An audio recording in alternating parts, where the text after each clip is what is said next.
জি sir. তোর তো 3-4 দিন বেরিয়ে আমি তো অঙ্ক শিখাইলাম। তোর দুটি প্রশ্ন করি, তুই প্রশ্নের উত্তর দে। জি স্যার করেন। মনে কর তোর আমি 3টে বিলাই দিলাম, জি স্যার। আবার 3টে বিলাই দিলাম, জি স্যার। তাহলে কয়টা বিলাই হইল? স্যার 7টা বিলাই। 8টা বিলাই কিভাবে হইল? আমার কথাটা ভালো করে বোঝ। জি স্যার বলেন। মনে কর তোর 3টে প্রথমে বিলাই দিলাম, জি স্যার।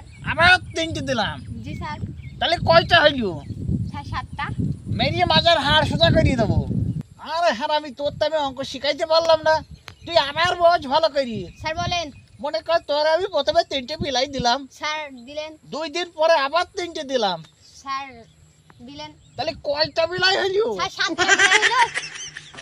একটু আমার মান সম্মান খালে এমনি তো বলে ওই মেলা সব ভালো করে পড়াতে পারে না, তাহলে এই প্রসঙ্গ এখন বাদ দে। আমি মনে কর তোর তিনটে মনে কর তোর আপেল দিলাম, জি স্যার। আবার 3টে আপেল দিলাম, ঠিক আছে। তাহলে কয়টা আপেল হইল? স্যার 6টা আপেল হইলো। এই তো লাইনে এইছো, তাহলে এবার বল। তোকে আবার 3টে বিলাই দিলাম, জি স্যার। আবার 3টে বিলাই দিলাম, জি স্যার। তাহলে কয়টা বিলাই হয়? স্যার 7টা বিলাই হয়। এই হারামি, আপেল যদি 6টা হয় তাহলে বিলাই কেন 7টা হয়? আমার এই কথার উত্তর দে। স্যার আগে থাকতে আমার বাড়ি একটা বিলাই ছিল।